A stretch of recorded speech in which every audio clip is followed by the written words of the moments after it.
All right, guys, I'm going to go ahead and get started.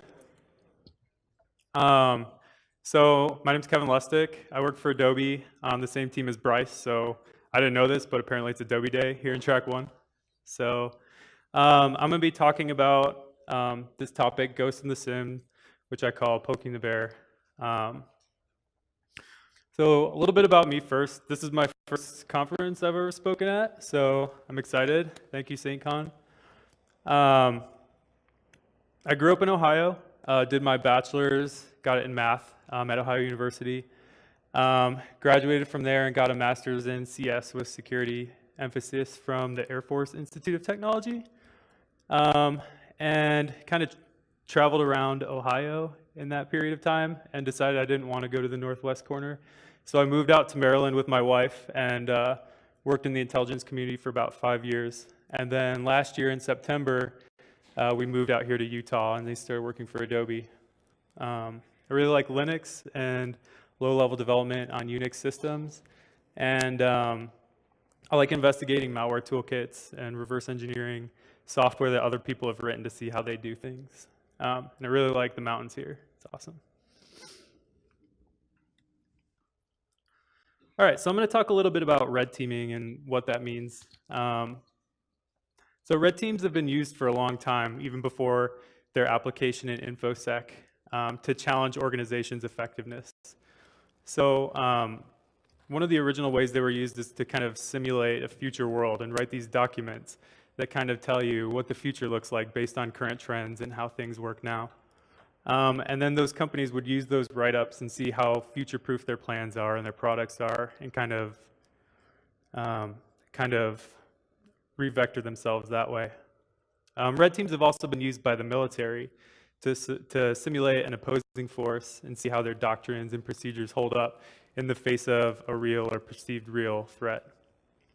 In InfoSec, it's kind of more similar to that.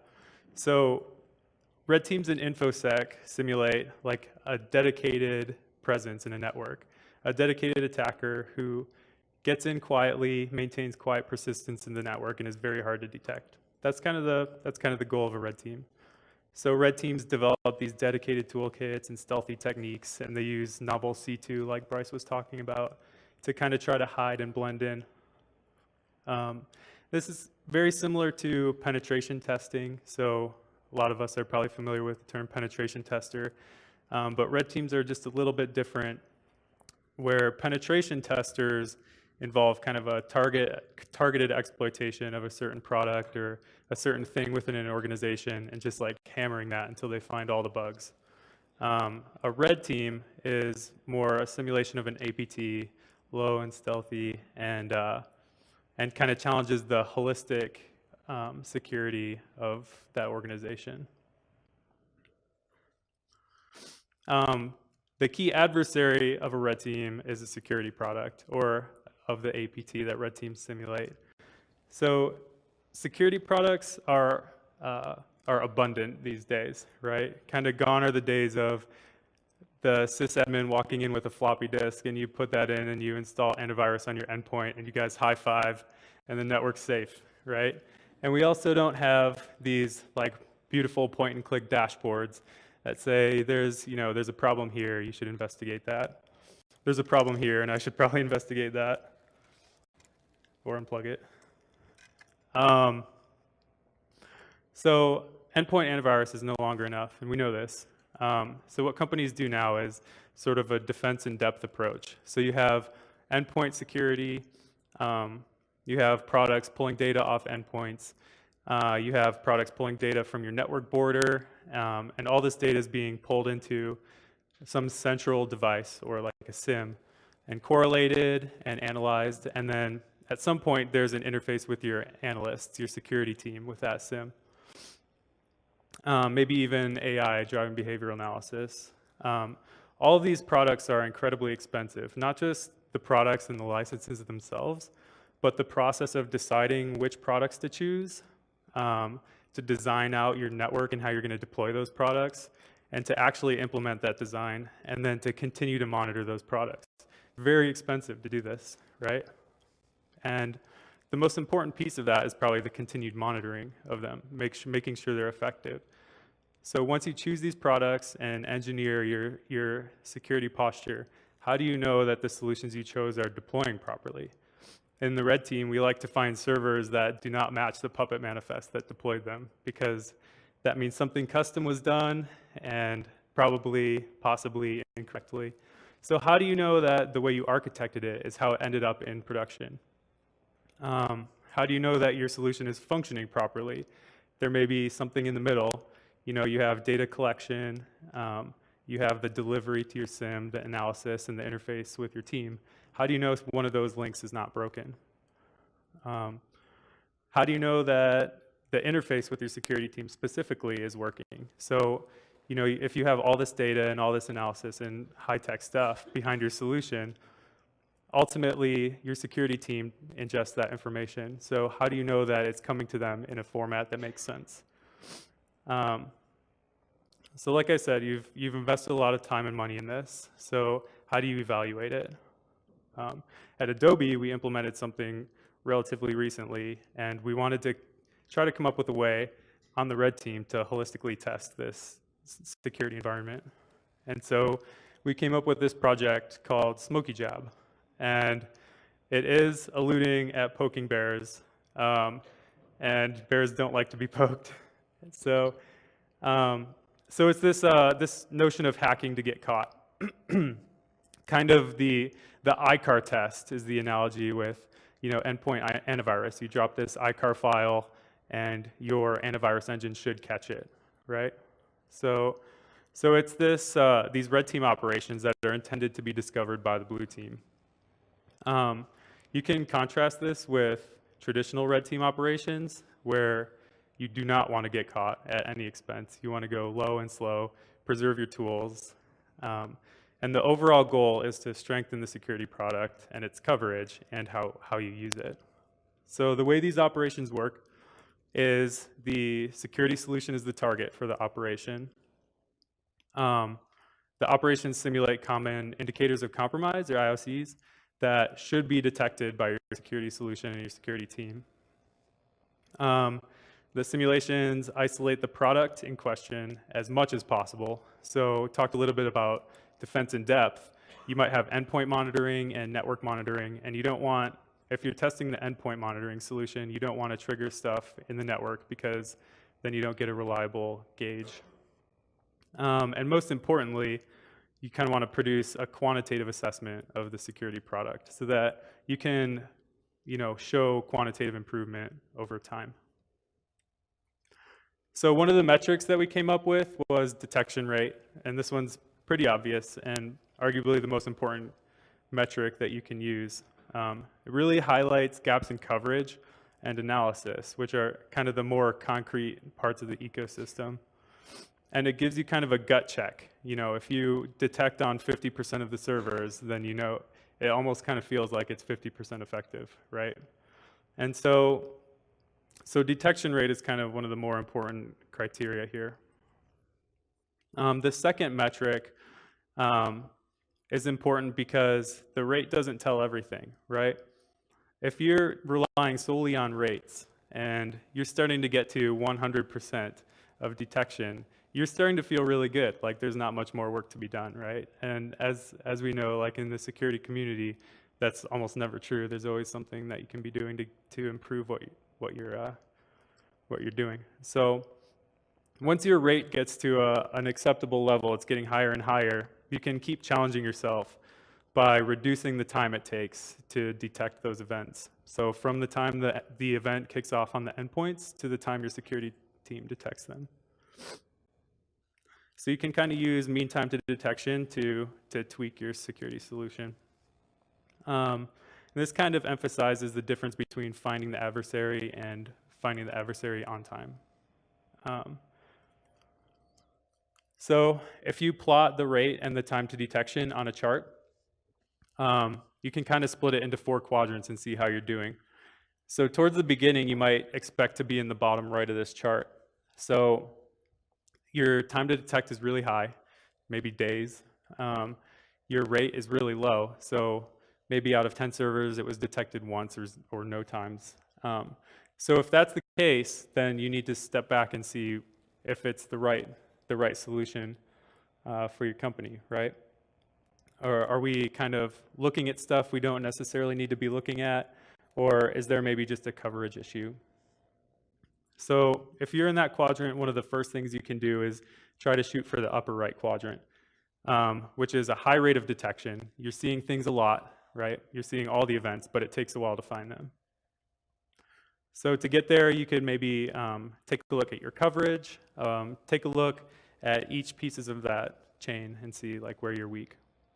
If you're in the bottom left quadrant, your rate is low, you're not detecting as frequently as you should be, but your time to detect is really good, right? So in this case, it's probably a coverage issue. So make sure that your tools are deployed where you think they are, that kind of thing. But if you're in the top left, that's kind of money, right? You're kind of high rate of detection, doesn't take long to detect events. That's kind of where you want to be.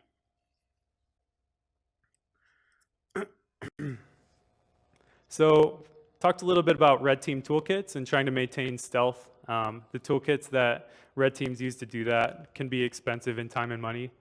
And so, so when we were kind of talking about this test, we didn't really want to like burn all of our tools and burn all of our server infrastructure and all that stuff. We also wanted consistency and auditability to be a big part of this. So once the test is done, we wanted to be able to go to a timeline and down to the second say, yep, like from this day to this day, this indicator of compromise was present on this server.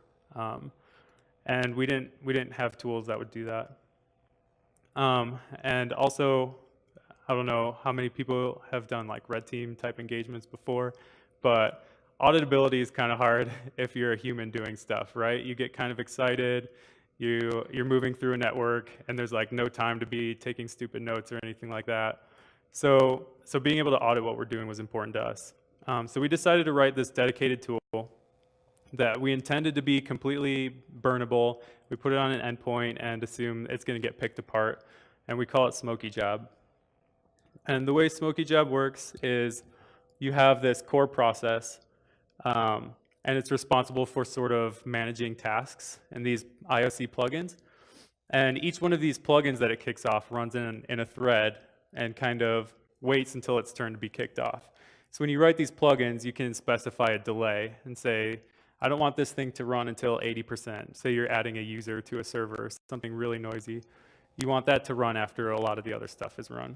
So you can specify a delay and a duration for it. And then each one of those plugins, when it actually detonates its IOC on targets, does that in a sandbox. So it's a process that's separate from the main framework, so that if it does get caught, if there's an outbound network connection, a sysadmin notices and kills the process, the rest of the test keeps going on. And I think most importantly, all these plugins clean up after themselves. So if you add IP tables rules or whatever, then after the module's duration, it's going to remove those rules and leave the server in the state you found it in. Oh, one more thing. All of this logs to Splunk. So as the module kicks off, as it implements its IOC, clears everything up, it logs all of those events to Splunk so that you can go back and you have a well-established timeline that you can look through. So currently, these are the modules that we have that we thought were useful for our purposes. And a lot of these are Linux-centric because that's our environment. But in the top left are sort of like the harder to find, more esoteric things. So outbound connections, spiking a core. I don't know how many people have found like cryptocurrency miners in their environment.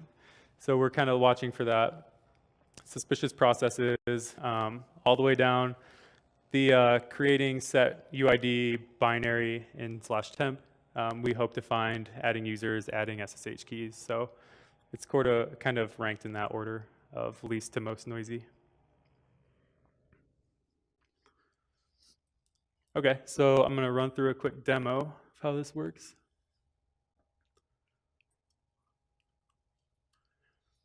All right, so first thing you do, you provision your payload that you're going to drop on the endpoints. So you run this provisioner script.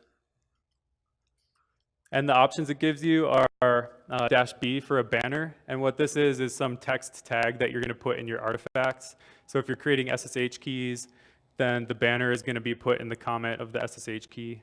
The -N is the script name. So when you run the script on target, it's going to rename itself in the process list to whatever you put with that option.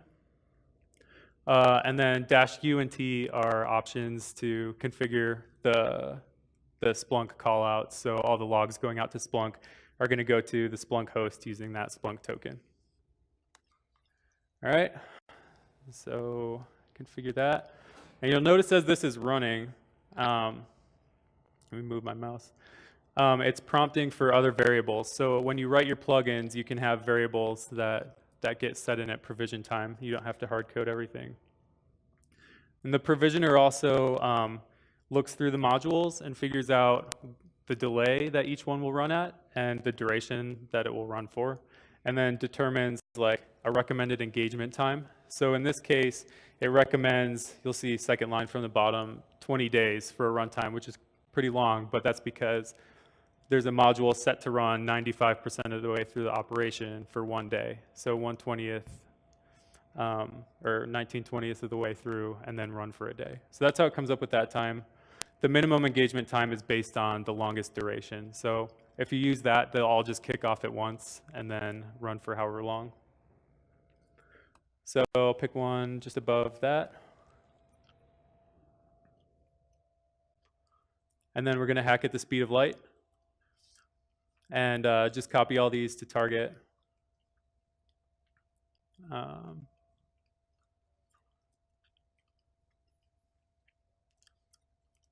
Okay, and always verify your payloads, kids.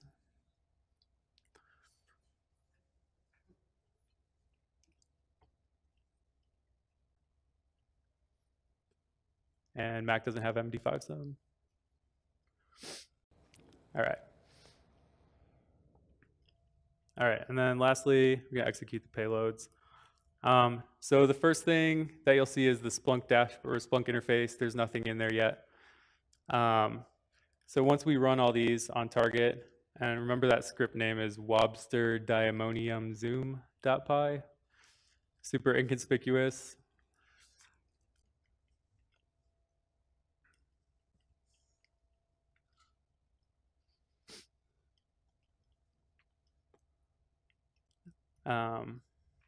Double check the process list, and you'll see that the script is running as user bin pullkit daemon, which is what we specified at provision time. You'll see there's this one process, PID86, and you can see when we kicked off that job, that was the process ID. So that's the primary, the core.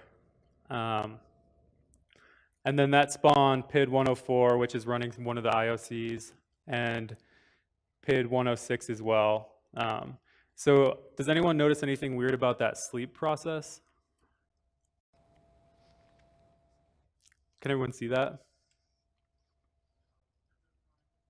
There's no time, right? So sleep takes an argument. You have to tell sleep how long you want it to sleep, right? And there isn't one in the process list. So if you kind of dig into that a little bit, looking at the executable that backs that process, it's actually bash. So that would be kind of a, that's the new process IOC or whatever. So if we go back in Splunk, we can see on each host, those are host names in that column, which ones of the modules kicked off. There are more columns for each one, so depending on the module, like maintaining network connection will tell you which host it's connecting out to, that kind of thing. And then you can see process ID with some of them is there. So we'll continue kind of poking around. If we look at root, root's SSH keys, you can see these two keys were created at the same time. And if you look at the authorized keys file, a key was created with that tag that we specified at provision time. So it found contact your red team. And all these things will get cleaned up when the modules exit. ucat exe password, you can see test user was added, red team test user. And netstat, we use google.com for the rat and new connection modules. So there's just a billion connections out to google.com. And looking back at the process list, you can see it's getting dirtier and dirtier, and more stuff is running in the background there. Listing threads, PID 87 now has, you can see all these threads are running under it, and those are the IOC plugins. All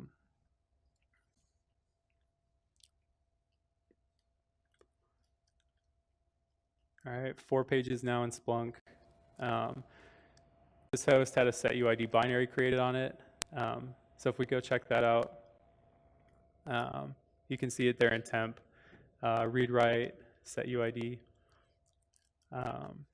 If you run file, you can see, yeah, 64-bit elf set UID.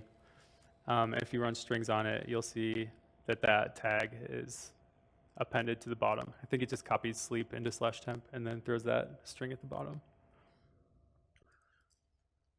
All right. Any questions about the demo or the tool in general?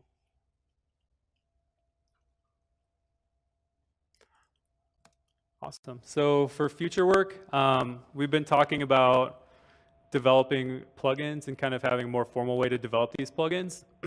So one thing we've talked about is using the MITRE attack knowledge base. So if any of you are familiar with that, it's kind of a collection of behaviors that are common after a box has been exploited. Also contributions from the community. So in a second, I'll put up the link to GitHub. So if you have any ideas for modules, those are welcome. And also talked about support for OS X and Windows endpoints, and then plugins specific to those as well. All right, so with that, this is the project on GitHub. The code's not up yet, but it will be this week, so watch it. And then my contact info. So does anyone have questions or comments?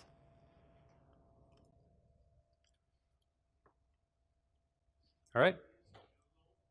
What's that? No. So, no. So it would probably be more appropriate to put, you know, an endpoint that's in some knowledge base as, like, you know, a known malicious IP address or something. Google was just, yeah, for this. I didn't want to call some Eastern European hacker out. But yeah, that's a good idea. All right, well, thanks, guys. If you have any questions or suggestions, feel free to come up to me afterwards. I'll be around, so.